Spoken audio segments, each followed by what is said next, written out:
नमस्ते। सभी दर्शकों को सादर वंदे, सादर प्रणाम। ओम। आप सभी को आज प्राकृतिक चिकित्सा दिवस की बहुत बहुत शुभकामनाएं, बधाई, मंगल कामनाएं। भारत भर में आज यह प्राकृतिक चिकित्सा दिवस और विश्व भर में बहुत सारे स्थानों पर यह प्राकृतिक चिकित्सा दिवस आज 18 नवंबर का मनाया जा रहा है। प्राकृतिक चिकित्सा हम सब के समस्त रोगों को जो कि हमारे देह में आ गए हैं उन सभी को बाहर निकालने के लिए प्राकृतिक चिकित्सा का उपयोग सबसे उत्तम और निरापद होता है। प्राकृतिक चिकित्सा का दिन बर दिन बहुत महत्व और प्रचलन बढ़ने लगा है।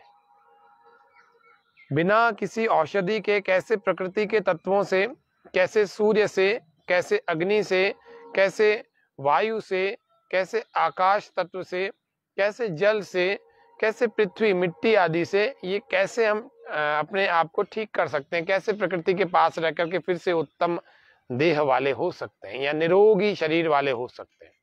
ये प्राकृतिक चिकित्सा निश्चित रूप से हम सबको स्वस्थ निरोग बनाने वाली है, बलवान और प्रसन्न बनाने वाली।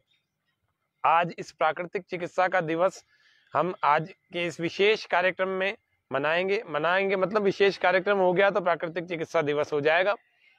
प्राकृतिक चिकित्सा और योग ये बहुत जुड़े हुए जो है विद्याएं हैं दोनों। तो योग चिकित्सा और प्रकृति से प्राकृतिक चिकित्सा, ये दोनों आपस में दो तरह की नेचुरल ट्रीटमेंट थेरेपी हैं। हम इनको जानेंगे। आज हम प्राकृतिक चिकित्सा के कुछ कार्यों को, हाइड्रोथेरेपी यानी कि जल से हम अपने आप की चिकित्सा कैसे करें वह जानेंगे। तो मंत्र पाठ के साथ प्रारंभ करते हैं।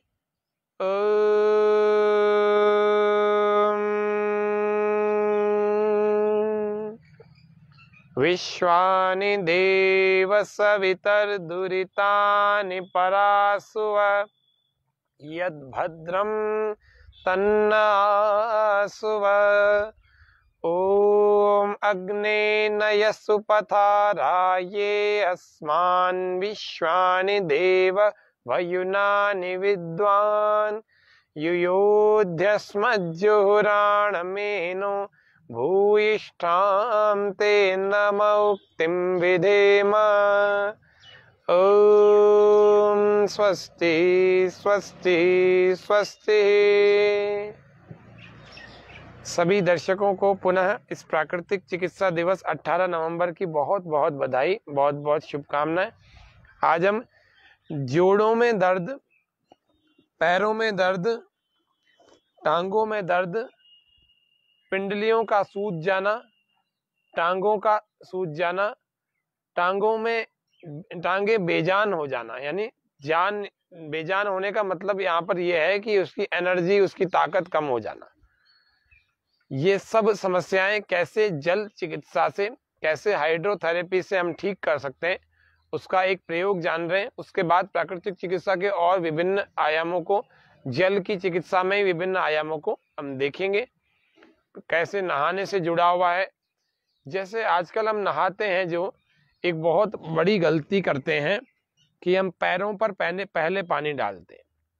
ये बिल्कुल विपरीत नियम है। प्राकृतिक चिकित्सा कहता है कि सबसे पहले सिर पर पानी डालें, उसके बाद ताकि हमारे शरीर में जो फालतू की गर्मी है वो पैरों से बाहर निकल सके। हम विपरीत करते हैं, अपने हार्ट अटैक का, अपने ब्रेन हेमरेज का कारण, अपने लकवे का कारण स्वयं बनते हैं कि पूरी की पूरी गर्मी को ऊपर की तरफ ट्रांसफर करते हैं। पैरों से कभी स्नान नहीं करना चाहिए। हमें सबसे पहले सिर से स्नान शुरू करना चाहिए, स्नान, फिर अंत में पैरों से। नहीं तो नीचे से पूरी गर्मी जो है हमारे सिर में चढ़ जाती है, वो बड़ा घातक होता है। हमेशा एक कहावत आपने भारत में सुनी होगी कि पैर गरम, पेट नरम और सिर ठंडा, फिर भी डॉक्टर घर में आए तो मारो उसको डंडा। ये एक कहावत बनी हुई है भारत में। तो ये कहावत इसीलिए बनी है कि हम सबका, ये कहावत इसीलिए बनी है कि ये हम सबका मस्तिष्क पूरी तरह से ठंडा, यानी कि मस्तिष्क हमारा बिल्कुल कूल होना चाहिए, सिर हमारा बिल्कुल, ब्रेन हमारा बिल्कुल कूल होना चाहिए, ठंडा होना चाहिए। गर्म नहीं होना चाहिए। जैसे ही सिर पर गर्मी चढ़ती है तो व्यक्ति को लगता है कि मुझे बुखार है, ऐसे हाथ लगा के चेक करता है, और वाकई में तापमान चेक जब करता है वो अपने से थर्मामीटर से, तो निश्चित रूप से उसको फिर बुखार महसूस होने भी लगता है। 98.3 लगभग मतलब 98 डिग्री सेल्सियस तक उसका वह रहता है, जिसको हम तापमान कहते हैं, वो साधारण से मनुष्य का रहता है। जिसको बुखार, जिसको ज्वर, जिसको ताप नहीं है, फीवर नहीं है, लेकिन इससे बढ़ते बढ़ते वो चिंताजनक स्थिति बन जाती है। आपको बताएंगे कि कैसे बुखार भी यदि आ जाए तो प्राकृतिक चिकित्सा से कैसे ज्वर का निदान, कैसे ज्वर की चिकित्सा की जाती है, उपचार कैसे किया जाता है। आज हम जानेंगे कि कैसे घुटनों में और पैरों में दर्द के लिए बहुत उपयोगी एक हाइड्रोथेरेपी है, उसको करने में आधे से 1 घंटा लगता है, लेकिन उसका एक संक्षिप्त स्वरूप आपको आज यहाँ दिखाएंगे। हम सब जब नहा रहे होते हैं तो हमें ऊपर से नीचे तक नहाना चाहिए। अब किस तापमान वाले जल से नहाते हैं वो बात अलग है, अभी उसके बारे में और प्रकाश डालेंगे इस कार्यक्रम के बाद में। लेकिन मुख्य रूप से यहाँ पर बात हो रही है कि ऊपर से नीचे हमेशा स्नान करना चाहिए। पवित्रम वृष्यमायुष्यम श्रमस्वेदमलापहम शरीर बल संधानम स्नानम ओजस्करम परम। इस धरती पर ऐसे ऐसे भी जीव घूम रहे हैं जो हैं तो मनुष्य, लेकिन 3-3 दिन नहाते नहीं है, और सर्दी में तो विशेषकर हफ्ते में 2 या 3 बार ही नहाते, एक दिन छोड़ के एक दिन नहाते, गर्म पानी से ही नहाते। जवानी में भी कोई रोग नहीं है, शरीर में बहुत शक्ति है, फिर भी गर्म पानी से नहाते। ये गीजर नाम का जो इलेक्ट्रॉनिक यंत्र लोगों के बाथरूम में लगा हुआ है ना, ये बिगाड़ने का भी काम करता है स्वस्थ लोगों को।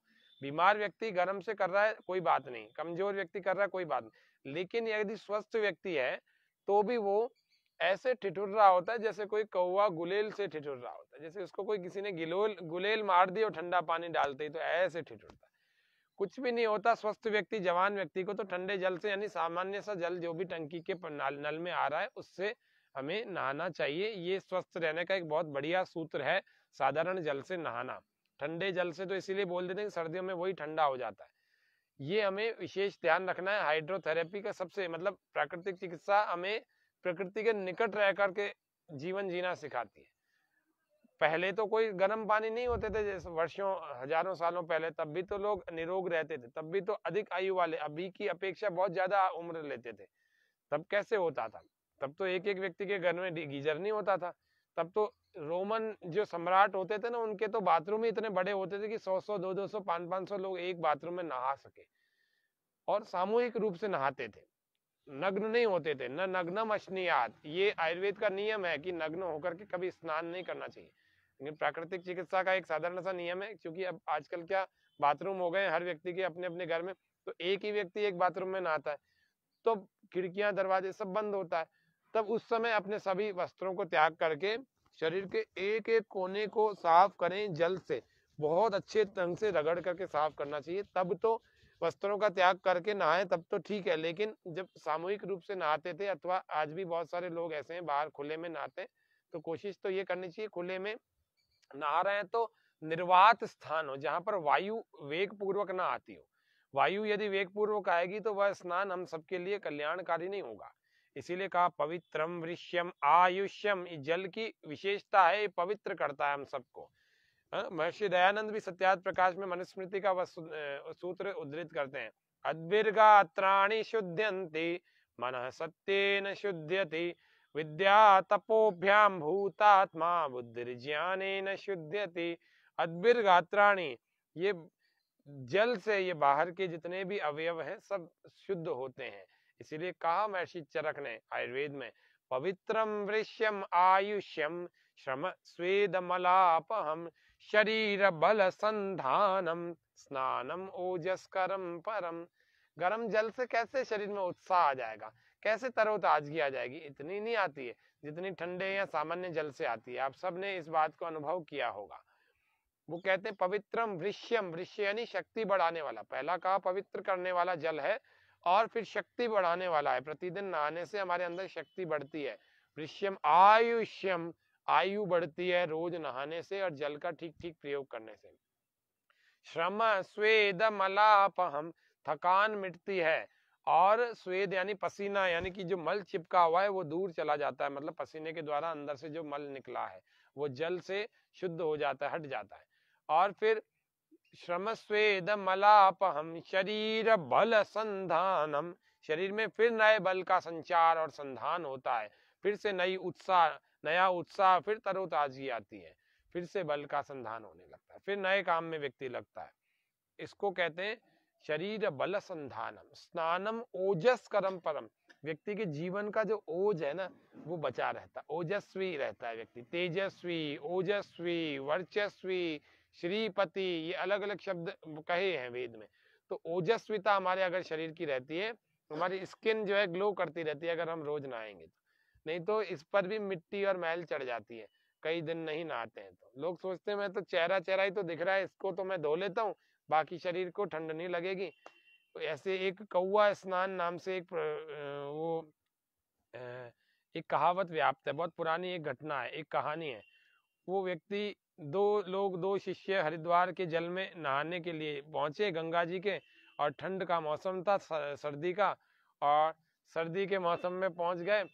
तो गुरुजी और दो शिष्य, 3 लोग पहुंच गए।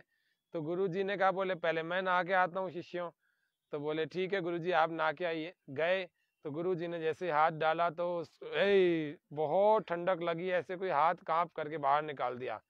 तो बोले जी अब नहीं नहाएंगे, अपन ने बस हाथ डाल दिया ना, बहुत है, सर्दी बहुत लग रही थी। पहुंच गए फिर से शिष्यों के पास कपड़े बदल करके, और शिष्यों ने कहा गुरुजी आपने नहा लिया? बोले मैंने नहा तो लिया लेकिन थोड़ा सा नहाया है, कौआ स्नान किया, मैंने थोड़ा सा हाथ डाला और ठंड बहुत लग रही थी वापस आ गया, बस समझ लो कि नहा लिया। उसको कौआ स्नान कहते हैं। बोले गुरुजी जब आप इतना करके आ गए, हम आपको हाथ लगा के और टच वाला स्नान कर लेते। तो सर्दी से लोग इतना घबराते हैं नहाने से, इसलिए हम सब लोग नहाने से घबराए नहीं, सर्दी में प्रतिदिन स्नान करें। माता पिता भी बच्चों को ऐसी आदत डालें कि प्रातःकाल स्नान करके स्कूल भेजें, ऐसे नहीं कि दोपहर में 12-1 बजे 2 बजे नहा रहे, इससे पाचन तंत्र बिगड़ जाता है। फिर क्या करते हैं, आकर के बच्चा पहले खाना खाता है उसके बाद उसको नहलाते हैं, इससे पाचन तंत्र, डाइजेशन सिस्टम बिल्कुल बिगड़ जाएगा, बड़ी उम्र में भी सुधरेगा नहीं। इसलिए हमेशा स्नान के बाद भोजन करना चाहिए। तो ये सामान्य से प्राकृतिक नियम है। आज प्राकृतिक चिकित्सा के दिवस के दिन आपको बहुत सारे प्राकृतिक नियमों से जो है जानकारी करवा रहे हैं। आज हम सबसे पहले हम जानेंगे हाइड्रोथेरेपी में पाद स्नान और जानू स्नान कैसे होता है। तो पाद स्नान और जानू स्नान के लिए हम देखते हैं कि कैसे इसको किया जाता है। जैसे देखिए एक कुर्सी है, एक कुर्सी पर हम एक, जैसे मान लीजिए हमारे घुटनों में दर्द है या पैरों में दर्द है, तो उस पर व्यक्ति को बिठा दिया जाए और सामने एक बाल्टी ऐसी रखी जाए जिस बाल्टी में जल हो, और जल भरा हुआ हो, गर्म पानी भरा हुआ। इस बाल्टी में हमने गर्म पानी डाल दिया, ये गर्म पानी है, और इस गर्म पानी को देखें, इस गर्म पानी में सबसे पहले हम मैग्नीशियम सल्फेट नाम का एक सॉल्ट आता है, उस सॉल्ट को हम डाल रहे हैं। वह सॉल्ट अभी मेरे हाथ में है। अब आपको जल चिकित्सा का एक नमूना दिखा रहे हैं कि जल चिकित्सा कैसे की जाती है। मैग्नीशियम सल्फेट का थोड़ा सा, आधी बाल्टी हमने पानी की भर रखी है। मैग्नीशियम सल्फेट हमने इतना सा लिया है, ये बाजार में मेडिकल के स्टोर्स पर मिल जाता है, और फिर भी आपको नहीं मिले तो घर में जो खड़ा नमक आता है जिसको अपन ढेलों में आता है, उसको हम पीस देंगे और पीस करके उसको भी डाल सकते हैं। ये मैग्नीशियम सल्फेट नाम का एक नमक होता है, और थोड़ा सा डाल देते हैं। इस आधी बाल्टी में 3 चम्मच पर्याप्त होते हैं, और इसको फिर हम ऐसे घोल देते हैं। अपने वस्त्र, या तो व्यक्ति बरमूडा आदि में बैठे, या फिर यदि पैंट आदि पहन रखिए तो उसको ऐसे कर ले जैसे घुटने के ऊपर आ जाए, घुटने के ऊपर तक हमने कपड़ों को कर लिया। अब अपने दोनों पैरों को धीरे धीरे इस बाल्टी में डालेंगे। बाल्टी में गर्म पानी जो है, इस गर्म पानी में हमने अपने पैरों को डुबो दिया।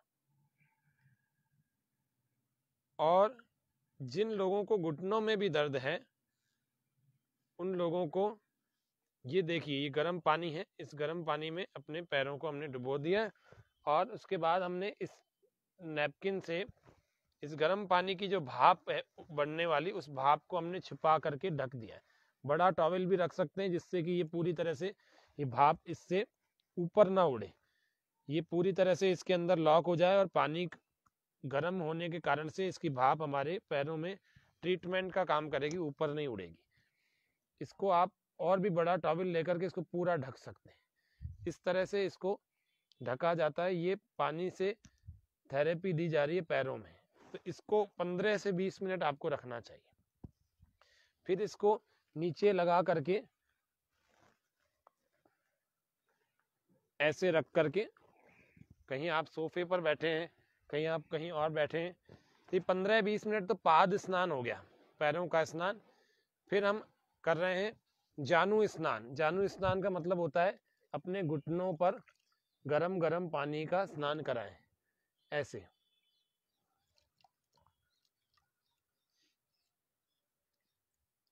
धीरे धीरे मसाज भी कर रहे हैं और धीरे धीरे पानी भी डाल रहे हैं। इसी प्रकार से दूसरे वाले घुटने पर भी हम जल स्नान करा रहे हैं धीरे धीरे। पूरा गर्म पानी फिर से भर करके फिर से करें, पकड़ो पकड़ो, करते रहें। आज प्राकृतिक चिकित्सा दिवस के दिन हाइड्रोथेरेपी के अंतर्गत हम पाद स्नान और जानू स्नान का चिकित्सा हमारे घुटनों के, टांगों के दर्द की हो सकती है, इस बात को जान रहे हैं। प्राकृतिक चिकित्सा बहुत अद्भुत है, संसार में बहुत निरापद है, इसके कोई नुकसान नहीं है। जानू वस्ती भी कर सकते हैं।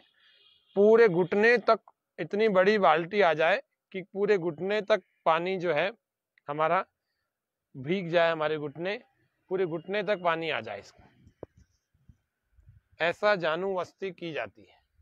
अभी पाद स्नान हो रहा है, पैरों का स्नान हो रहा है, और पैर पूरी तरह से इस गर्म पानी में, मैग्नीशियम सल्फेट वाले पानी में भीगे हुए हैं, डूबे हुए हैं।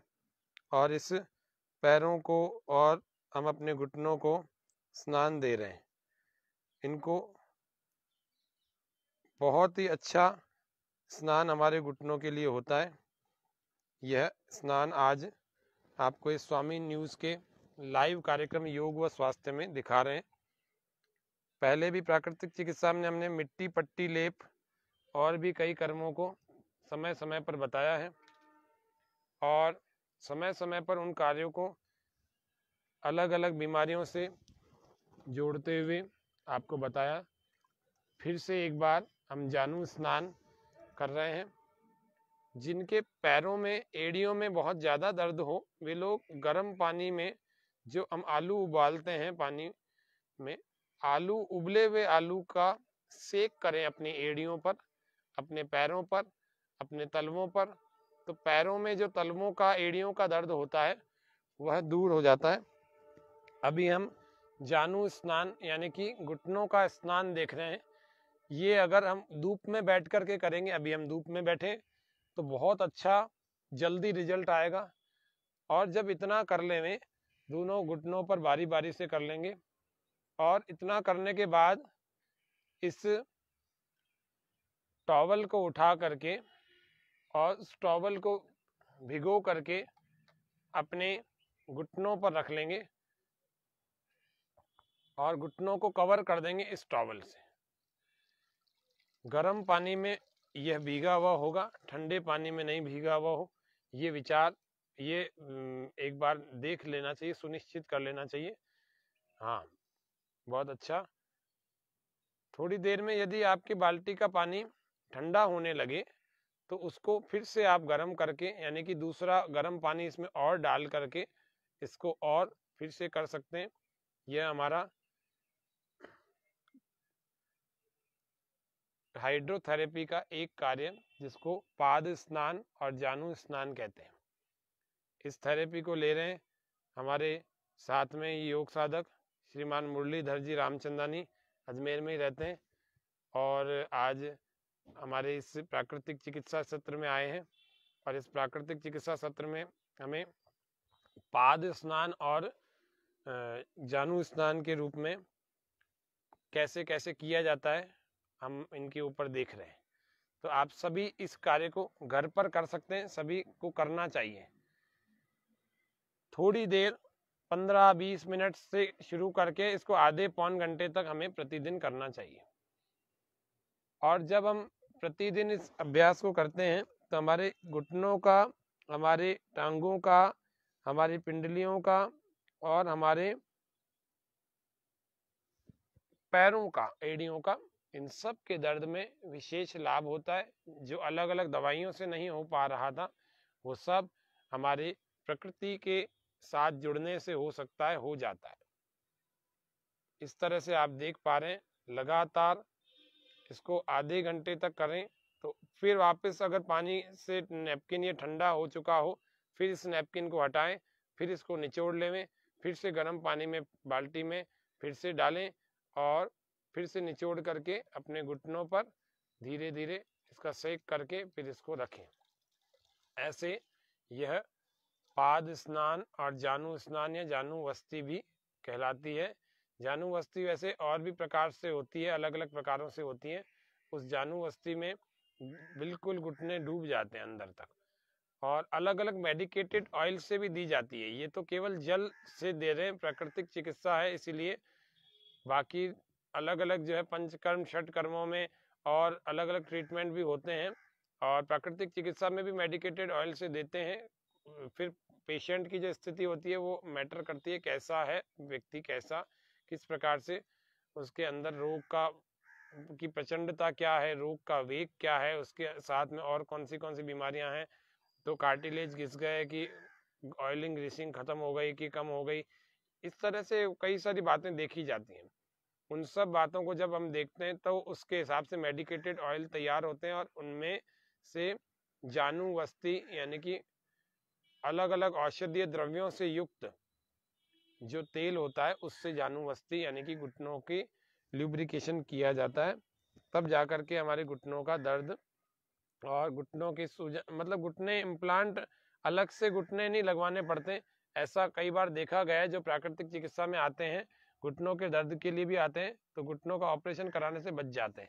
ऐसा हमने देखा है कईयों को, क्योंकि प्राकृतिक चिकित्सा एक निरापद, बिना किसी नुकसान की, बिना किसी केमिकल के जो ठीक होते हैं वो पद्धति है। इसीलिए आयुर्वेद, योग, प्राकृतिक चिकित्सा और यज्ञ थेरेपी, ये सब हमने आपको बताया। फिर धीरे धीरे अपने पैरों को अपने बाल्टी से बाहर निकाल देंगे। यह क्रिया आपको तो 5 से 10 मिनट ही हमने दिखाई है, लेकिन ये वास्तव में अपने को करनी है आधे से पौन घंटा। अब अपने इस टॉवल से या किसी सूखे टॉवल से अपने पैरों को हम पोंछ लेते हैं। इतना करने के बाद फिर थोड़ी देर धूप में लेट जाते हैं। दोनों को पोंछ लीजिए और फिर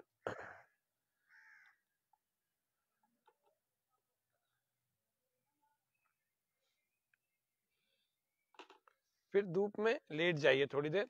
इसी प्रकार से इस मैट पर आकर के लेट जाएंगे, पीठ के बल हम लेट जाएं।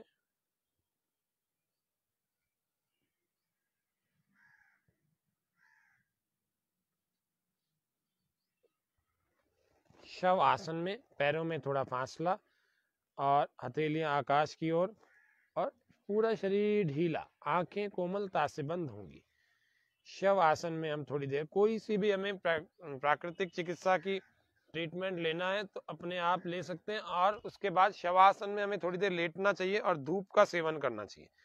फिर जिन घुटनों पर हमने अभी हाइड्रोथेरेपी करी उन घुटनों को खोल करके रखें और उन घुटनों को खोल करके धूप लगने देवें। हम क्या करते हैं, अपने पूरे शरीर को सारा दिन पैक करके रखते हैं। अभी सर्दियां हैं, विटामिन डी और अन्य और भी तत्व धूप में होते हैं, उन सभी तत्वों को हमें धूप दिखानी चाहिए। उन सभी तत्वों की आवश्यकता शरीर में बहुत अधिक होती है, इसीलिए धूप पूरे शरीर को दिखानी चाहिए। हम सब प्राकृतिक चिकित्सा से जुड़ें और प्राकृतिक चिकित्सा से अपने आप को स्वस्थ निरोगी रखने का प्रयास करें, क्योंकि प्रकृति नहीं तो कुछ भी नहीं। जो भी व्यक्ति प्रकृति से दूर जाता है वो व्यक्ति दुखी हो जाता है। जो व्यक्ति देर से उठता है वह व्यक्ति सारे दिन उतनी ऊर्जा नहीं इकट्ठी कर पाता जितना ऊर्जा जल्दी उठने वाले के शरीर में रहती है। जो व्यक्ति नहाता है, समय से अपने सारे कार्यों को करता है, जो समय से भोजन करता है, योगाभ्यास, आसन, प्राणायाम करता है, प्रकृति के निकट रहता है, जो हमेशा आर्टिफिशियल लाइफ जीता है, अस्त व्यस्तता, कुछ भी उसका तय नहीं है, बंद कमरों में, एसी में, बहुत ऐसे आर्टिफिशियल लाइफ साधनों से युक्त जीवन जीता है और व्यायाम भी नहीं करता, खान पान का भी ध्यान नहीं रखता, वह व्यक्ति निश्चित रूप से जल्दी बीमार हो जाता है और फिर सोचता है अगर मैं कहीं इधर उधर जाकर के अपने शरीर को ठीक कर लूं, लेकिन फिर भी नहीं हो पाता, क्योंकि वह प्रकृति से दूर जा चुका है। प्रकृति से वापस निकट जिस दिन आएगा, जिस समय आएगा, धीरे धीरे प्रकृति अपने आप उसको हील करने लग जाएगी अपने आप। ऐसे थोड़ी देर शवासन करके, धूप का सेवन करके, प्राकृतिक चिकित्सा, सूर्य चिकित्सा से, जल चिकित्सा से, वायु चिकित्सा, अग्नि चिकित्सा और पृथ्वी मिट्टी चिकित्सा और आकाश चिकित्सा, ऐसे पंच तत्वों की चिकित्सा हमारे साथ में जो होती है उसको हम प्राकृतिक चिकित्सा कहते हैं। इसमें किसी प्रकार की औषधि नहीं सेवन कराई जाती है और केवल इन तत्वों का प्रयोग करके हम ठीक होते हैं, मिट्टी से, पानी से। जब बुखार आने लगे तो हमें पानी की ही ठंडी पट्टी का सेवन करना चाहिए, का प्रयोग करना चाहिए। अभी मैं आपको ठंडी पट्टी का प्रयोग बता रहा हूँ। ये नैपकिन है, इस नैपकिन को, पट्टी को इस तरह से लगाएं कि हम सिर पर ठंडी ठंडी पट्टी इस प्रकार से लगा रहे हैं। ये बुखार में, ज्वर में रखी जाती है।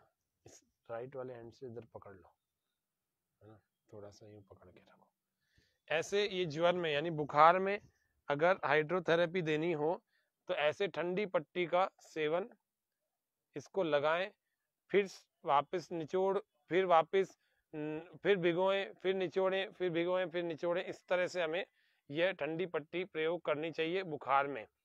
बुखार में ठंडे जल से, ठंडे जल के कपड़े से अपने पूरे शरीर को भिगोना भी चाहिए। मतलब भिगोना कैसे, पोंछना चाहिए, भीगे हुए कपड़े से पोंछना चाहिए। ये बुखार में पट्टी लगाई जाती है 10 से 15 मिनट, बार बार। जैसे ये गर्म हो जाए, अभी गर्म हो गया, फिर वापस ठंडा, वापस से भिगोएं ठंडे जल में, फिर इसकी पट्टी लगाएं, फिर आधा 1 मिनट लगा के रखें, फिर से वापस गर्म हो जाएगी। अब हम जानते हैं प्राकृतिक चिकित्सा से पेट के रोगों में कैसे लाभ होता है। तो पेट के रोगों के लिए पेट पर ठंडी पट्टी हमें लगानी चाहिए। अभी हम थोड़ी देर बाद बताएंगे कि पेट का स्नान कैसे किया जाता है। तो पेट के रोगों के लिए पेट की ठंडी पट्टी, तो इसको पूरा भिगो करके रखा और थोड़ा थोड़ा सा पानी इसमें से झड़ता है, बस इतना। उसके बाद इसको यहाँ पर पेट पर ठंडी पट्टी के रूप में ऐसे लगा दिया जाए। यहाँ पर थोड़ी देर, जब तक ये ठंडी है तब तक इसे रखें और उसके बाद धीरे धीरे जब ये थोड़ी सी गर्म होने लगे फिर इसको हटा दें, फिर से पानी में भिगोएं, फिर से इसको रखें। ये पेट का इकोसिस्टम बड़ा अच्छा कर देती है, डाइजेशन इंप्रूव करती है। जब डाइजेशन इंप्रूव होता है हमारा तो पाचन अच्छा हो जाता है, पाचन अच्छा हो जाता है तो हमारे को भोजन ठीक ढंग से पचने लगता है। अभी पानी की पट्टी, ठंडी पट्टी, जिसको हम गीली पट्टी कहते हैं, प्राकृतिक चिकित्सा में गीली पट्टी जिसको हम कहते हैं, वह गीली पट्टी आज हमने पेट पर रखी हुई है। थोड़ी देर पहले हमने पाद स्नान और जानू स्नान किया, जानुवस्ती, और उसके बाद हमने सिर पर पट्टी रखी, गीली पट्टी बुखार के लिए। और अब हम पेट के समस्याओं को दूर करने के लिए अभी हमने गीली पट्टी रखी हुई है पेट के ऊपर। इस गीली पट्टी को पूरा विस्तार देकर के भी हम रख सकते हैं, ऐसे विस्तार देकर। कोशिश करें ऐसी गीली पट्टी ऐसी नैपकिन से हो, और नैपकिन से जैसे ये गर्म हो जाए थोड़ा सा 5-7 बार लगाने से, या फिर 1-आध मिनट में गर्म हो जाती है। फिर से इसको पानी में भिगो करके, मतलब बहुत ज्यादा नहीं निचोड़नी, पानी बहे तो बहे, कोई बात नहीं, पेट सही हो जाएगा। ये गीली पट्टी फिर से लगा दें, ये गीली पट्टी। ये गीली पट्टी अभी एक जगह की और बताएंगे। ये इस गीली पट्टी से निश्चित रूप से हमारे पेट के बहुत सारे रोगों को ठीक करने में मदद मिलती है। ये हमने टॉवल को गीला करके जो रखा है, सामान्य पहले शुरू में गर्म जल से रखते हैं, फिर धीरे धीरे जब सहन होने लगती है तो 2-3 दिनों में इसको ठंडे जल की पट्टी रखते हैं, 1-2 दिनों में इसको ठंडे जल की पट्टी पर ले आते हैं। तो ठंडे जल की पट्टी हमारे पेट पर रखने से हमारा डाइजेशन सिस्टम इम्प्रूव होता है, हमारा पाचन तंत्र मजबूत बनता है। और पाचन जिसका मजबूत होता है यानी कि पेट जिसका सही हो जाता है तो उसका पूरा शरीर सही होने लगता है धीरे धीरे। पेट से ही लगभग सारी चीजें जुड़ी हुई हैं, बहुत सारी बीमारियां हमारे पेट के बिगड़ने से होती हैं। इसीलिए हम सबको अगर प्राकृतिक चिकित्सा के रूप में अगर किसी को अपनाना है तो जल को, पृथ्वी को, वायु को, सूर्य अग्नि को और आकाश तत्व को, वैक्यूम थेरेपी, ऐसे बहुत सारी चीजें प्राकृतिक चिकित्सा के साथ वैकल्पिक चिकित्सा पद्धतियों के रूप में जुड़ी हैं। तो हमने अभी एक पट्टी देखी जो स्टमक के ऊपर है, पेट के ऊपर है। अब हम पेडू भाग की एक पट्टी देखेंगे। पेडू भाग यानी पेट का निचला हिस्सा, थोड़ा सा नाभि का निचला हिस्सा, पेल्विक रीजन। तो जिन लोगों को पेल्विक रीजन की समस्या यानी कि प्रजनन संबंधी रोग है, या कुछ माताएं बहनें उनको नलों में दर्द होता है, तो उन लोगों को ऐसे अपने नाभि के नीचे वाले भाग में और थोड़ा सा यहाँ तक, इतने इतने भाग में ठंडी पट्टी, यानी कि पेट वाला भाग तो ये हो गया, इस वाले में ठंडी पट्टी लगानी चाहिए। ये भी थोड़े थोड़े देर में बदलनी चाहिए, थोड़ी सी गर्म हो जाए फिर इसको पानी में भिगो कर फिर लगाएं, फिर गर्म हो जाए फिर वापस से भिगो करके ठंडा कर लें फिर लगाएं। ये पेडू भाग की पट्टी है। अभी उदर भाग की पट्टी थी यानी कि पेट की पट्टी थी, और अभी हम पेडू भाग यानी पेल्विक रीजन की पट्टी देख रहे हैं। पहले डाइजेशन सिस्टम को ठीक करने वाली थी और अभी जो है वो ठीक करती है हमारे रिप्रोडक्टिव सिस्टम के डिसऑर्डर्स को। तो रिप्रोडक्टिव सिस्टम के डिसऑर्डर्स को अगर ठीक करना है तो ऐसे पेल्विक रीजन की पट्टी, गीली पट्टी पानी की लगाएं। हाइड्रोथेरेपी आज प्राकृतिक चिकित्सा दिवस के दिन हम बता रहे हैं। फिर धीरे धीरे वापस अपने इस पट्टी को हटाएं और इस पट्टी को, मतलब ये 15-20 मिनट आपको कम से कम लगानी है, 2-3 मिनट में कुछ नहीं होगा। ये तो आज आपको केवल समझा रहे हैं, सिखा रहे हैं। इस पट्टी को हटाएं और अपने पेट को फिर से पहुंच लेते हैं धीरे धीरे, और पहुंचने के बाद सूखे कपड़े से पहुंच लेते हैं, फिर पहुंचने के बाद अपने पेट को ढक लेते हैं और अपने घुटनों को भी ढक करके आकर के आसन में बैठ जाएं इसी मैट पर। और इसके बाद हमें धूप में बैठ करके प्राणायाम करना चाहिए। प्राणायाम कौन सा करना चाहिए? प्राणायाम अनुलोम विलोम का अभ्यास धूप में जरूर करना चाहिए। धूप में जब अनुलोम विलोम का अभ्यास व्यक्ति करता है तो उसकी नस नाड़ियां शुद्ध होने लगती है, और नस नाड़ियां जिसकी शुद्ध हो जाती हैं तो वो अपने शरीर को स्वस्थ बना लेता है, पवित्र बना लेता है, आरोग्यवान हो जाता है, निरोगी हो जाता है। ऐसे अनुलोम विलोम का नियमित अभ्यास करते करते योगी बनो, पवित्र बनो। हम आए दिन भजन आपको ये सुनाते हैं, इसीलिए ही सुनाते हैं कि हम योग करें, प्राकृतिक चिकित्सा से जुड़ें, आयुर्वेद से जुड़ें, अपनी भारतीय चिकित्सा पद्धति से जुड़ें और जीवन शैली को अच्छा करें। दिनचर्या अच्छी करेंगे तो निश्चित रूप से हम सब निरोगी हो जाएंगे और बलवान हो जाएंगे। अच्छे एक स्वस्थ जीवन, दीर्घायु जीवन को जीने वाले होंगे तो संसार के सभी सुखों का भोग कर पाएंगे और समाधि भी लगाएंगे। योग के जो चरम लक्ष्य है ईश्वर का साक्षात्कार करना, समाधि लगाना और समस्त दुखों से निवृत्त यानी कि मोक्ष की प्राप्ति, वह भी कर सकते हैं। तभी कर पाएंगे जब ये शरीर ठीक हो गया। शरीर बीमार होगा तो शरीर माध्यम खलु धर्म साधनम, ये सिद्ध नहीं हो पाएगा, क्योंकि घुटनों में दर्द होगा तो आप कैसे ध्यान के लिए बैठेंगे? पेट में गड़बड़ हो रही होगी तो ध्यान कैसे करेंगे ईश्वर का? इसीलिए पेट को, घुटनों को, पैरों को, गर्दन को और समस्त शरीर के तंत्र को ठीक रखने का सबसे बढ़िया अगर सशक्त माध्यम है तो हमारा शरीर है। इसीलिए कहा गया शरीर माध्यम खलु धर्म साधनम। आज के इस कार्यक्रम में हमने अभी हाइड्रोथेरेपी बताई है। अब हम बताएंगे आपको 5 प्रकार के स्नान। अब साइड में हो जाएं, दाईं ओर मुड़ जाएं, दाईं ओर मुड़ जाएं। अब हम एक आपको केवल प्रतीकात्मक रूप से बता रहे हैं, करके नहीं बता रहे हैं, केवल बता रहे हैं कि अगर आपको ब्लड प्रेशर हाई हो जाए तो आप अपने घर पर ही उस ब्लड प्रेशर को कैसे ठीक कर सकते हैं हाइड्रोथेरेपी से। हाइड्रोथेरेपी से कैसे कर सकते हैं? अभी देखो, मान लीजिए ये मुरली जी का ब्लड प्रेशर हाई हो गया, तो तो मैं पानी का मग्गा भर के अगर इनकी रीढ़ की हड्डी पर ऐसे स्नान कराऊंगा, ऐसे धार बना करके, ये समझिए मग्गे में पानी है और मैं धार बना करके इसके ऊपर डाल रहा हूँ, इस रीढ़ की हड्डी के ऊपर, तो ये धीरे धीरे धीरे धीरे रीढ़ की हड्डी का स्नान होता जाएगा, पूरा खत्म हो जाएगा। पतली सी धार बना के डालनी, फिर दूसरे मग्गे से भरेंगे, फिर दूसरे मग्गे, ऐसे 3 5 नहीं 10 बार करना है। और व्यक्ति स्वयं खुद भी कर सकता है, करके दिखाई कैसे, पानी का जैसे ये मग्गा भरा हुआ है, इस प्रकार से ये व्यक्ति अपने बाथरूम में प्रतिदिन रीढ़ की हड्डी का स्नान कराए।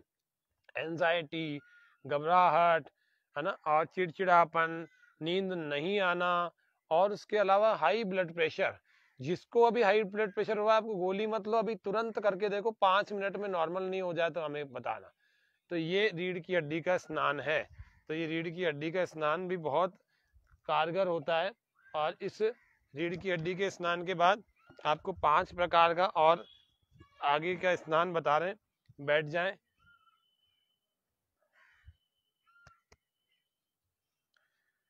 बहुत बहुत धन्यवाद मुरलीधर जी, हमारे अजमेर में ही योग साधक हैं और पतंजलि से और हमारे इस योग व स्वास्थ्य के कार्यक्रम की टीम में आप जुड़े हुए, लगातार रूप से योग के कार्यक्रमों में भाग लेते हैं। आज हम आपको कुछ स्नान बता रहे हैं। कुछ स्नान कौन कौन से होते हैं?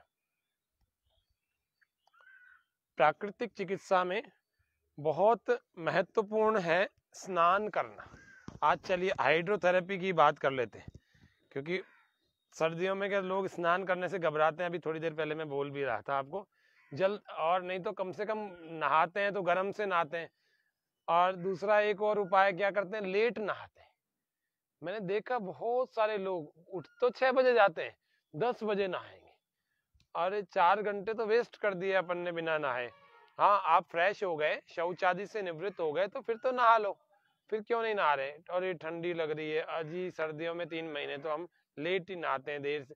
फिर उनकी दिनचर्या भी ऐसी हो, बिना नहाए नाश्ता कर लेते, बिना नहाए बहुत सारी चीजें खा भी लेते हैं और फिर खाने के बाद नहाते हैं, मतलब सब कुछ गड़बड़ हो जाता है। तो पाचन तंत्र तो अपने नियम से काम करेगा।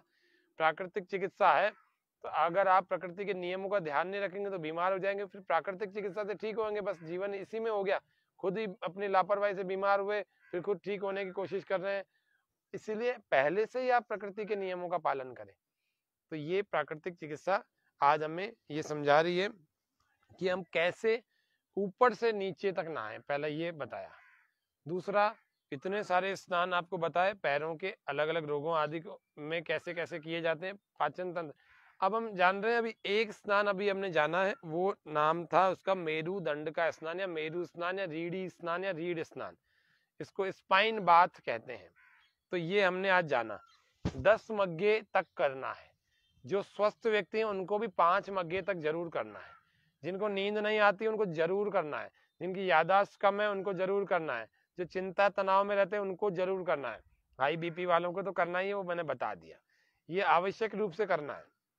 अब तो इन बातों को राजस्थान सरकार के आयुर्वेद वाले जो चिकित्सालय हैं, औषधालय हैं, उनमें भी बड़े बड़े पोस्टर्स में लगा दिया कि रीढ़ स्नान आपको हाई ब्लड प्रेशर के लिए करना है। ट्रीटमेंट के रूप से माननीय चिकित्सा मंत्री जी ने इसको अस्पतालों में भी छपवा दिया। तो ये तो प्राकृतिक चिकित्सा दिवस के दिन आपको बता रहे हैं, लेकिन अब इसको सरकार भी इन सभी बातों को धीरे धीरे अपना करके जन सामान्य में प्रचार प्रसार करिए इन्हीं सभी बातों का। आप आयुर्वेद के औषधालयों में जाके देखना, पता लग जाएगा कि बहुत सारी जगहों पर ऐसे चिकित्सा के पूरे ट्रीटमेंट है। किसी में कौन सा योगासन करना है, कौन सा प्राकृतिक चिकित्सा करनी है, कैसे नहाना है, क्या नहीं खाना, कब सोना है, क्या बहुत सारी चीजें बता रखी। खैर, आज हम ये जान रहे हैं कि हम नहाएं कैसे। पहला तो रगड़ रगड़ करके नहाएं।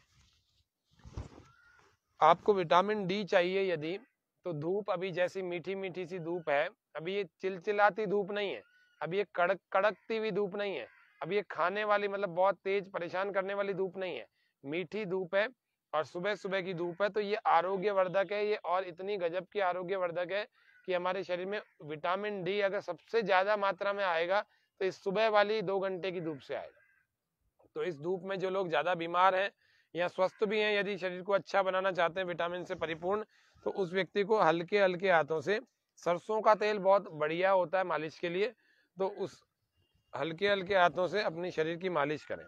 फिर थोड़ा सा गर्म होने लगे तो फिर अपने हाथ को कठोर कर लें और फिर मालिश करें, अपने पूरे शरीर की मालिश करें, और जंघाओं की, भुजाओं की, पेट की, पीठ की और कमर की और कंधों की, भुजाओं सब की मालिश करके, गर्दन की सब की मालिश कर लें।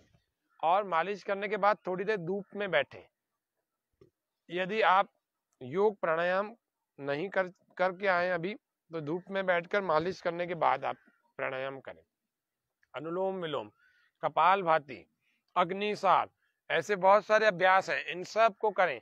जिनको स्किन की डिजीज है वे लोग धूप में बैठकर नीम का तेल लगाएं, और नीम के तेल लगाने के बाद धूप में बैठ करके आधा घंटा कपाल भाती, आधा घंटा अनुलोम विलोम करें। सोराइसिस, एक्जिमा, ल्यूकोडर्मा और स्क्लोडर्मा में भी बहुत सारे लोगों को लाभ हुआ है। अलग अलग जो रोग हैं वो स्किन के हैं। डर्मस यानी स्किन, डर्मा जहाँ पर आ जाता है वो स्किन की डिजीज होती है। वो सारे रोगों में विशेष लाभ होता है यदि हम धूप में बैठ करके प्राणायाम करते हैं तो।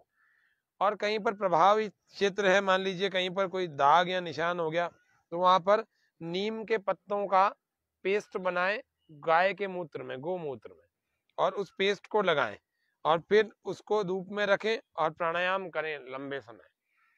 इससे बहुत जल्दी क्योर हो जाता है, पूरा मेडिकेशन मिलता है उसको, धूप मिलती है और अंदर उतरते हैं नीम के तत्व और गौमूत्र के, वो स्किन के डिजीज के लिए बहुत अमृत तुल्य है। तो ये प्राकृतिक चिकित्सा कैसे योग से जुड़ी हुई है, आज आपको उसके बारे में बता रहे हैं। तो पहला स्नान हमें करना चाहिए सूखा स्नान। फिर हम जल से स्नान करें तो रगड़ रगड़ करके करें। फिर हम रीढ़ की हड्डी का स्नान करें, रीढ़ की हड्डी का स्नान अभी आपको बताया था। उसके बाद हम अपने पेडू भाग का स्नान करें, पेट का स्नान करें, नाभि से ऊपर का हिस्सा और हृदय से ठीक नीचे का हिस्सा, इतना इतना स्टमक होता है, आमाशय भी एक तरफ होता है। तो ये इतने इतने भाग को, जो एब्डोमिनल कैविटी है, इतने भाग को हम पेट कह रहे हैं मोटे मोटे शब्दों में। तो इस पेट का स्नान कराएं। तो ये मग्गा जो भरा हुआ है ना, ये मग्गा अभी खाली आपको बता रहा हूँ कि कैसे करना है। तो कैसे करना चाहिए, देखिए ये मग्गा है, ये समझिए कि मैं बाथरूम में बैठा हुआ हूँ और बाथरूम में बैठ करके पट्टे पर या किसी पर बैठते हैं या फिर ऐसे बैठ जाते हैं। चलिए ऐसे देख लेते हैं। अभी मैं बाथरूम में बैठा हूं तो मुझे दूसरा स्नान कौन सा करना है, पहला रीढ़ की हड्डी का स्नान और दूसरा स्नान कौन सा करना है, अपने पेट का स्नान। तो इसमें पानी भरा हुआ है ऐसा मान के चलते हैं, नाभि पर अपने हाथ को रखें और थोड़ा सा ऐसे पीछे की तरफ चले जाएं ताकि ये पेट थोड़ा फिसल पट्टी के अंदाज में दिखे। और इस पेट पर आपको यूं पानी डालना है धार बना करके, कभी इधर कभी इधर कभी इधर कभी इधर। फिर दूसरा मग्गा भरना है, फिर इधर डालना है। फिर धीरे धीरे आपका अभ्यास हो जाएगा तो हाथ लगाने की आवश्यकता नहीं और पीछे झुकने की आवश्यकता नहीं, सीधा आप पेट पर डाल सकते हैं। 1 बार 2 बार 3 बार धीरे धीरे धार बना के डालें। पेट का इकोसिस्टम अच्छा होगा, पाचन तंत्र अच्छा होगा, मेटाबॉलिज्म अच्छा होगा। और फिर पेट की मसाज करें, श्वास बाहर छोड़ करके पेट थोड़ा सा अंदर खींच करके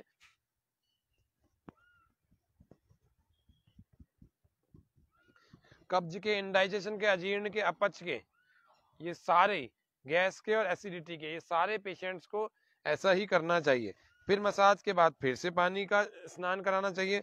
ये उदर स्नान कहलाता है, ये हमारे डाइजेशन को इम्प्रूव करता है। इस पूरे स्नान को कम से कम 5 मिनट देने, पूरे इसकी मसाज और इसके स्नान को 5 मिनट देने से आपको पेट की समस्या की कोई गोली नहीं लेनी पड़ेगी कि मेरे को आज ये प्रॉब्लम है पेट में, इसकी गोली लूं, कुछ भी नहीं लेना पड़ेगा। प्रकृति इतनी बलवान है, इतनी मजबूत है कि आपको ये हाइड्रोथेरेपी बड़ी गजब की काम करेगी। और मैं कहता हूँ 1 दिन में ही आपको फायदा दिखने लगेगा।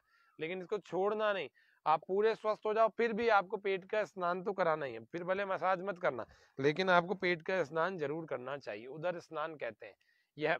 फिर इसके बाद हम तीसरे स्नान की तरफ चलते हैं जिसका नाम है पेडू भाग का स्नान। अभी थोड़ी देर पहले उदर की पट्टी और पेडू भाग की पट्टी, गीली पट्टी बताई थी, लेकिन रोज करने योग्य जो है वो हमारा पेडू भाग का स्नान भी है। क्योंकि हम नहाने तो जाते हैं लेकिन नहाना नहीं आता हम सबको, और जो भी नहाते हैं वो उल्टा ही नहा के आते हैं, रगड़ते नहीं है, साबुन की झाग से बड़े खुश होके आ जाते हैं। है, और ऐसा सोचते हैं कि हमारे से ज्यादा बढ़िया कोई नहीं नहाता। कोई तो भला आदमी 1 मिनट में ही नहा के निकल आता है, और कोई तो आधा आधा घंटा नहाने से बाहर ही नहीं निकलता। सोचता है अरे नहाना आप 5 मिनट में अच्छे ढंग से 10 मिनट में नहा सकते हैं, नहाने को समय देवें, 1-2 मिनट में बाहर ना निकले। साबुन लगाना ये फॉर्मेलिटी नहीं है नहाने की, ध्यान रखना। साबुन तो हमारी स्किन को खराब करता है, इसमें कास्टिक सोडा और अन्य बहुत सारी चीजें रहती है, स्किन को रूखा कर देती है। अपने को पता होना चाहिए कि हम नहाएं कौन से पदार्थों से। हमारे पास उबटन होता है, हमारे पास मुल्तानी मिट्टी होती है, हमारे पास दही होती है, इतने चीजें हैं नहाने की। हम नहाने की चीजों की तरफ देखते ही नहीं है। हम सोचते हैं दही तो केवल खाने की है, मुल्तानी मिट्टी भी बहुत सारे लोग खा करके अपने पेट को खराब कर लेते हैं, कैल्शियम और की कमी जिनको होती है, कैल्शियम प्रोटीन की। लेकिन हमें इन बातों को नहाने के रूप में प्रयोग करना चाहिए।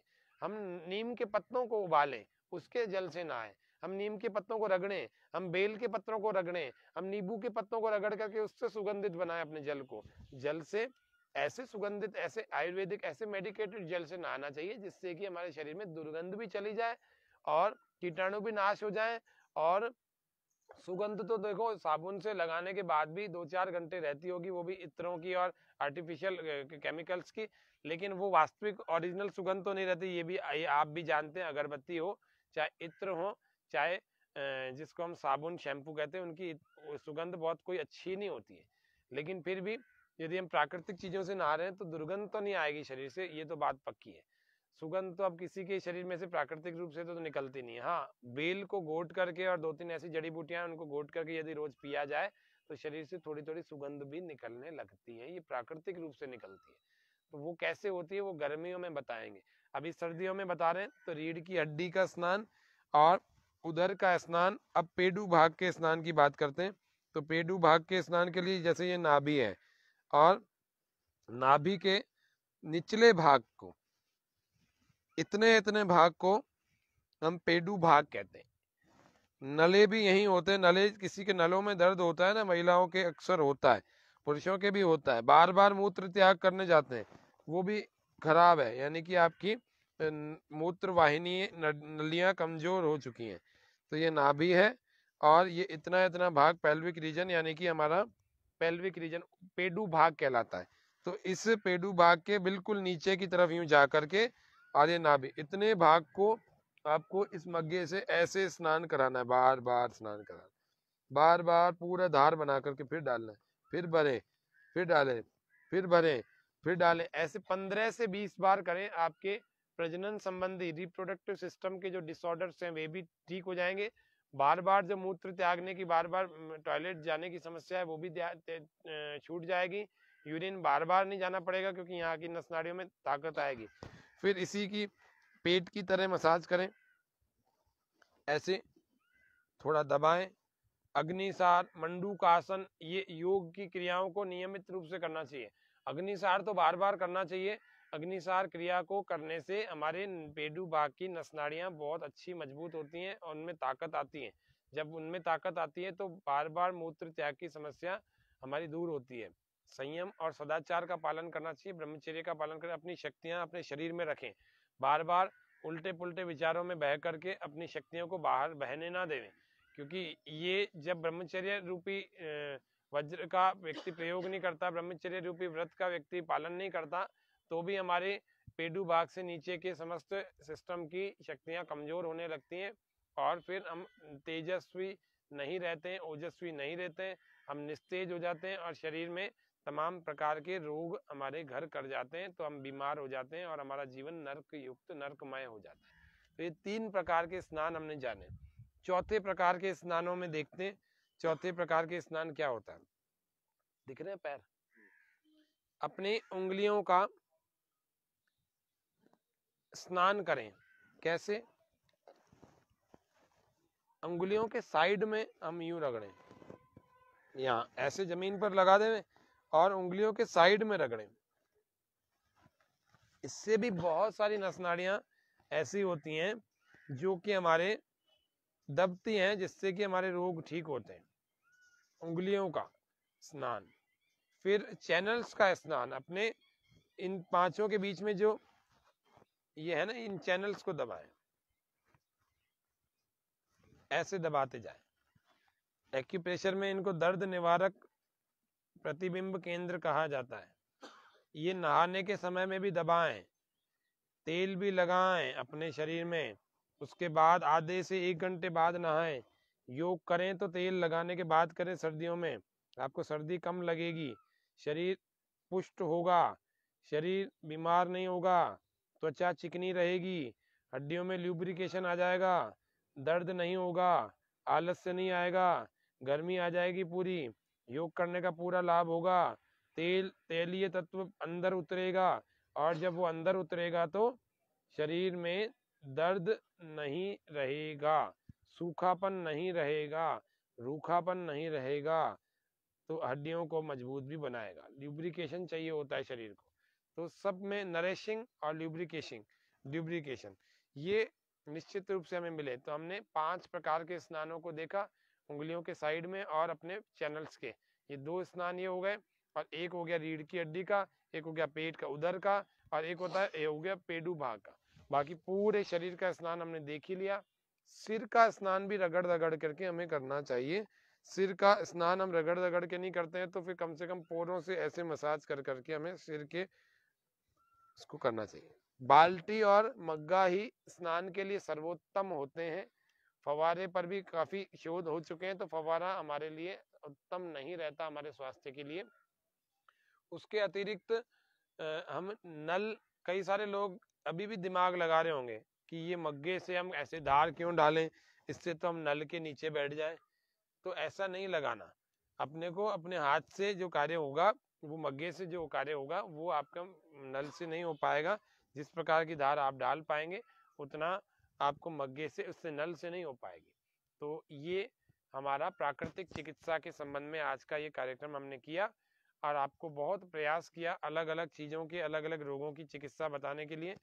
और हाई ब्लड प्रेशर यदि होता है तो अपने इस हाथ को, दाएं अथवा बाएं किसी भी हाथ को आप पानी में, ठंडे पानी में डुबो कर रखें 10 से 15 मिनट, आपका हाई ब्लड प्रेशर तुरंत ही नॉर्मल हो जाएगा, आपको पता लग जाएगा। आपको बुखार ज्वर ज़्यादा है तो ऐसे गीला कपड़ा ले लिया, इस गीले कपड़े से अपने सारे शरीर को आपने पोंछ डाला।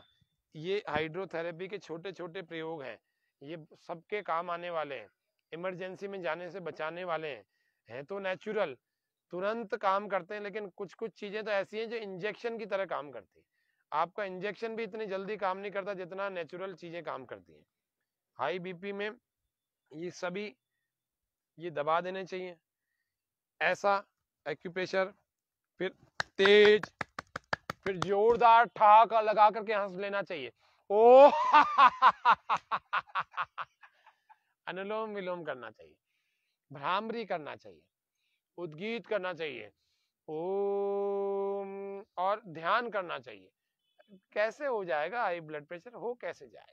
तुरंत ठीक हो जाएगा, ये 10-15 मिनट में तो सारे काम हो जाएंगे।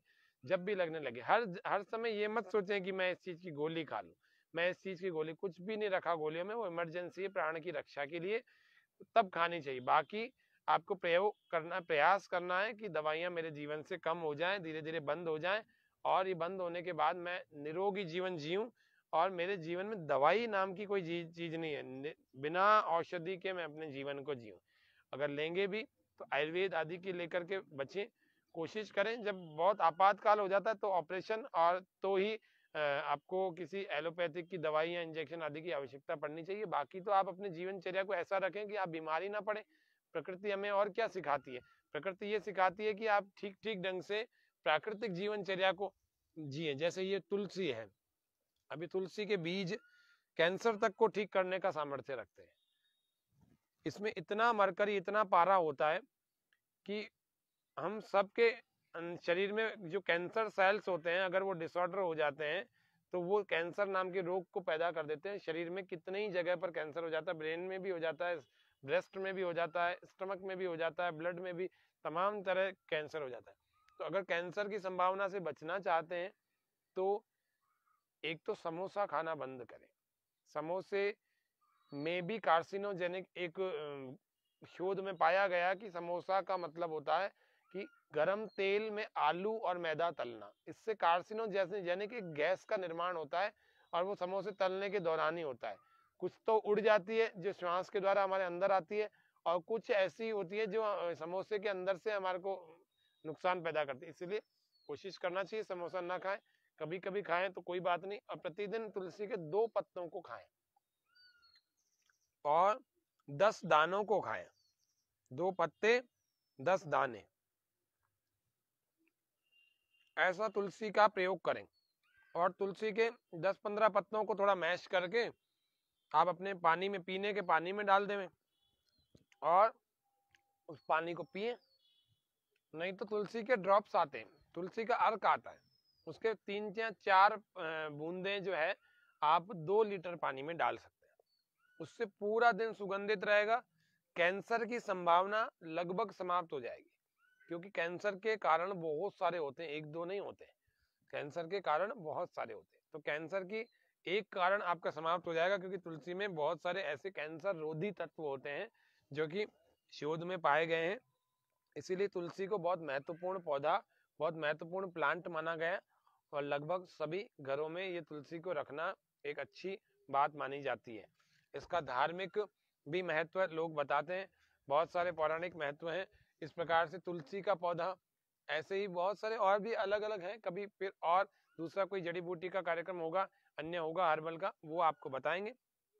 तो आज के कार्यक्रम में हमने आपको प्राकृतिक चिकित्सा से कैसे हम अपने अलग अलग रोगों को ठीक करें, प्रतिदिन के नहाने में हम किन बातों का ध्यान रखें जिससे कि हमारे को हाई ब्लड प्रेशर या blood pressure, low blood pressure, diabetes और अन्य एंजाइटी, चिंता, तनाव और अनिद्रा से कैसे मुक्ति मिल सके, ये सब हमने जाना। और भी आगे कल भी इन्हीं बातों को जारी रखेंगे, योग भी करेंगे, प्राणायाम भी करेंगे। इन सब कार्यक्रम के इस महत्वपूर्ण आज के इस विशेष सत्र में आप सब ने ध्यानपूर्वक इस कार्यक्रम को देखा, सुना। आशा है इस कार्यक्रम के, इस सत्र के इस लिंक को आप सभी लोग साझा भी करेंगे, आगे भी और लोगों को भी पहुंचाएंगे। हमारा 200वां एपिसोड बहुत जल्दी विशेष कार्यक्रम आने वाला है। आप सभी के सहयोग से हमारे 200 कार्यक्रम लगभग पूरे 21 तारीख को हो जाएंगे। तब और एक बड़ा कार्यक्रम रख करके आप सबको धन्यवाद भी करेंगे। तो आज के कार्यक्रम को प्राकृतिक चिकित्सा दिवस के रूप में हमने आज रखा है। आप सभी को प्राकृतिक चिकित्सा दिवस की बहुत बहुत शुभकामनाएं, बहुत बहुत मंगल कामनाएं। प्राकृतिक चिकित्सा का सेवन करके, इसका प्रयोग, इसका उपयोग करके, इसको अपना करके हम सभी स्वस्थ हो जाएं, निरोगी हो जाएं, बलवान हो जाएं, और इस संसार को फिर से एक स्वस्थ व्यक्ति की भांति भोगने के लिए तैयार हो जाए। और जो व्यक्ति स्वस्थ होगा वही व्यक्ति ईश्वर का ध्यान करके समाधि लगा सकता है। बीमार व्यक्ति के बस की बात नहीं है ईश्वर की भक्ति करना। इसीलिए ये ध्यान रखना, स्वस्थ पहले होना, फिर बाद में दूसरी बात करना। ये आज का संदेश है। तो प्राकृतिक चिकित्सा का एक दिवस हमने मनाया था 2 अक्टूबर को, गांधी जयंती, शास्त्री जयंती पर, और आज विश्व स्तर का एक दिवस मना रहे हैं, प्राकृतिक चिकित्सा दिवस 18 नवंबर को। तो आप सभी राष्ट्रवासियों को, सभी प्रदेशवासियों को और सभी अजमेर के जिले के समस्त वासियों को प्राकृतिक चिकित्सा की बहुत बहुत शुभकामनाएं, बहुत बहुत मंगल कामनाएं। आज के कार्यक्रम को हम यही शांति पाठ के साथ समापन करते हैं। ओम शांति शांति शांति, सर्वेभ्यो नमः। सभी दर्शकों का हार्दिक आभार, हार्दिक धन्यवाद, और स्वामी चैनल का भी, सभी का जो भी इस कार्यक्रम को देख रहे हैं उन सब का बहुत बहुत धन्यवाद, हार्दिक आभार। ओम शांति।